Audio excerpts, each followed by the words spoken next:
Bueno, primero que nada les voy a contar que mi nombre es Milagros, que soy de Uruguay y que estoy muy feliz de estar compartiendo estas instancias acá en Brasil, acá en Campiñas.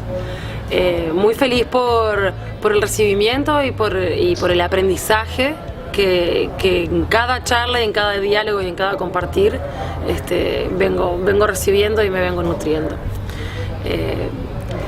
Bueno, en Uruguay integro dos colectivos hace ya un tiempito. Uno es el equipo motor de Cultura Viva Comunitaria, que este colectivo es bastante nuevo en relación a la historia que tiene Cultura Viva Comunitaria acá en Brasil y en otros países de América Latina. Uruguay está como recién comenzando a salir de ese cascarón y empezando a madurar su propio crecimiento. Porque Cultura Viva Comunitaria como colectivo surgió luego del primer congreso en Bolivia. O sea que ya en América Latina se estaba hablando de cultura viva comunitaria.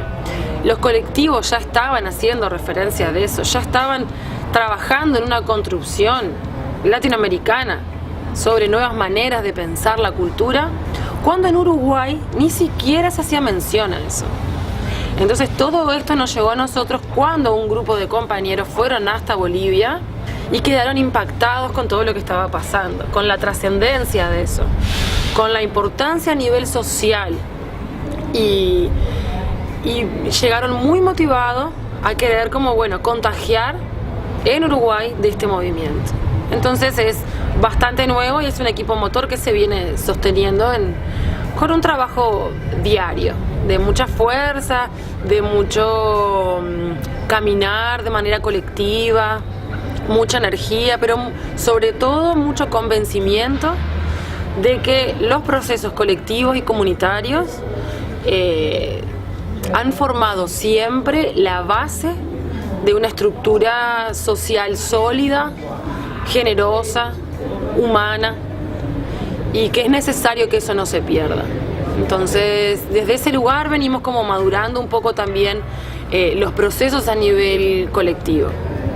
Después también, por otro lado, integro un colectivo también de audiovisual comunitario que se llama Árbol Televisión Participativa. Árbol sí, ya es un poquito más viejito, tiene 14 años como organización y en estos 14 años hemos hecho mucho trabajo a nivel territorial y de talleres. La idea surgió cuando en otros tiempos el acceso a la producción audiovisual era un poco más restringida.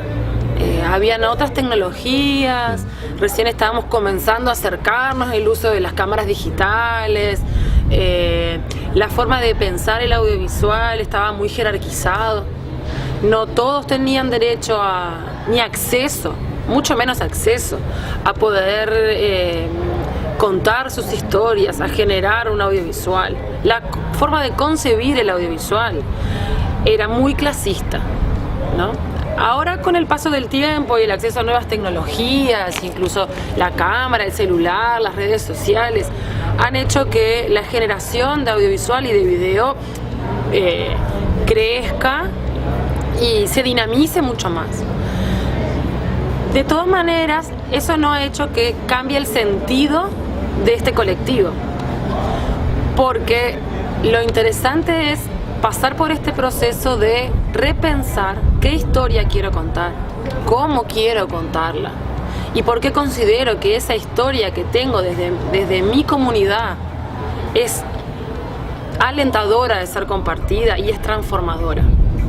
Entonces, Árbol en realidad va acompañando en el proceso de generar esta historia, de entre todos de manera participativa, tratar de armar la historia y luego sí en el proceso ya más técnico a nivel de equipos, de cómo aprender a utilizarlos para que la propia comunidad sea la que tome esa herramienta y desde el audiovisual cuente su historia y nosotros vamos acompañando.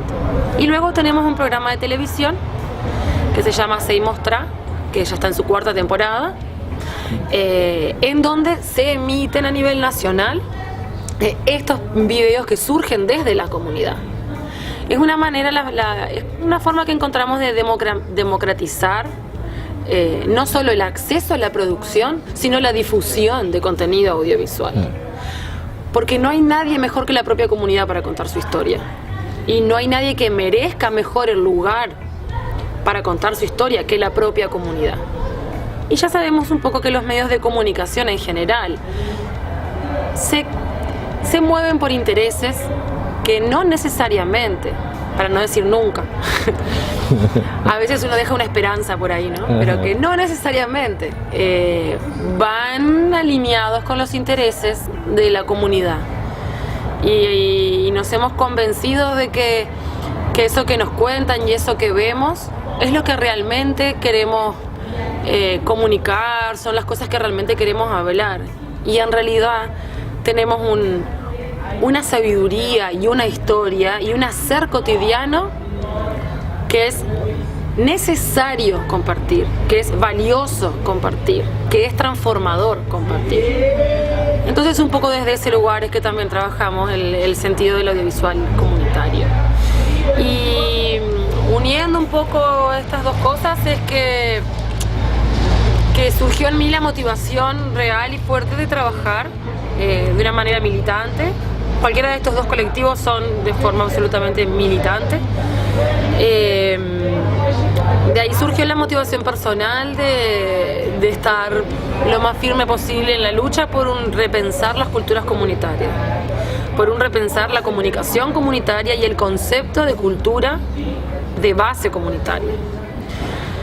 Entonces, Cultura Viva Comunitaria en Uruguay ha tenido un proceso quizá para nuestra ansiedad un poco lento, porque uno viene como muy motivado con los procesos latinoamericanos y las transformaciones y ya quiere llegar a su país y que todo cambie así, que no. Uruguay nos lleva un poco más de tiempo, nos gusta debatir, nos gusta reflexionar, que es interesante, porque eso habla también de la aceptación de la diversidad de opiniones y desde esa base la construcción. Pero bueno, hace un tiempo, en el año 2014, pudimos tener nuestro primer encuentro regional de cultura biocomunitaria, que lo hicimos en el norte del país, para descentralizar un poco, porque por más que Uruguay es muy pequeñito, casi todo sucede en un punto así, que es Montevideo, que es nuestra capital y es el departamento más pequeño a nivel de territorio, y todo se concentra ahí. Entonces, como un poquito para ser coherentes también y comenzar a meternos un poco más en el territorio, el primer encuentro nacional lo hicimos en el norte del país. Y tuvo una aceptación muy linda, muchísimos colectivos fueron, realmente superó ampliamente nuestras expectativas. Y eso comenzó a formar las bases de un proceso de colectivo de cultura viva comunitaria. De ese momento hasta ahora han habido encuentros, discusiones, charlas. Hemos participado, por suerte, también de encuentros así como ahora acá en Brasil, en otros países, en Argentina, en Costa Rica. Brasil también ya estuvimos en pelotas también el año pasado.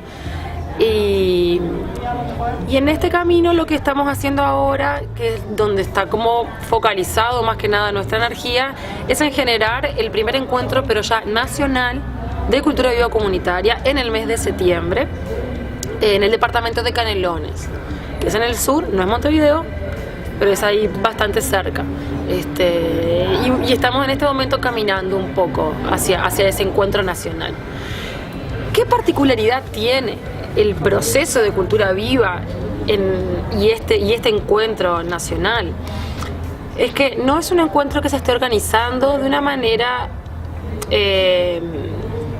como uno podría pensar a primera instancia, únicamente por el colectivo de cultura viva. Este encuentro se está generando y organizando por la unión de dos colectivos, Cultura Viva Comunitaria y la Red Metropolitana de Cultura. La Red Metropolitana nuclea algunos colectivos de Montevideo y de ciudades cercanas. Pero la particularidad que tiene es que esta red no está formada únicamente por la sociedad civil, sino que también participan y son parte casi mayoritaria, para no decir todos nuevamente, de funcionarios vinculados a la institución gubernamental. Entonces ha sido todo un desafío y sigue siendo un desafío para Cultura Viva Comunitaria pensar un encuentro nacional de base comunitaria trabajando en conjunto con un Estado que no siempre tiene las mismas lógicas y la misma forma de pensar y concebir lo comunitario y los procesos comunitarios. De todas maneras, igual nos animamos a aventurarnos en ese desafío, porque es desde esa base, desde ese origen, desde la discusión, que podemos comenzar a pensar en un cambio mucho más allá de un encuentro nacional. El encuentro nacional termina siendo la excusa para gestar las bases de una nueva forma a nivel estatal de pensar la comunidad y los procesos comunitarios. Entonces es necesario que se generen estos diálogos, es necesario que se genere una atención, que podamos poner en debate nuestras diferentes metodologías, porque si no estaríamos simplemente repitiendo procesos que la práctica y el sentir colectivo ya nos han mostrado más de una vez, que no nos sentimos de verdad representados o identificados con eso.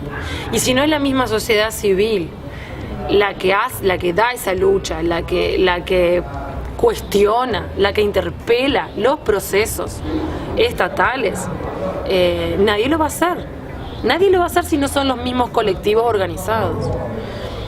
A veces nos da como un poco de como de pereza, o no querer, como no, el Estado allá y yo hago mi trabajo por acá, pero en realidad es necesario.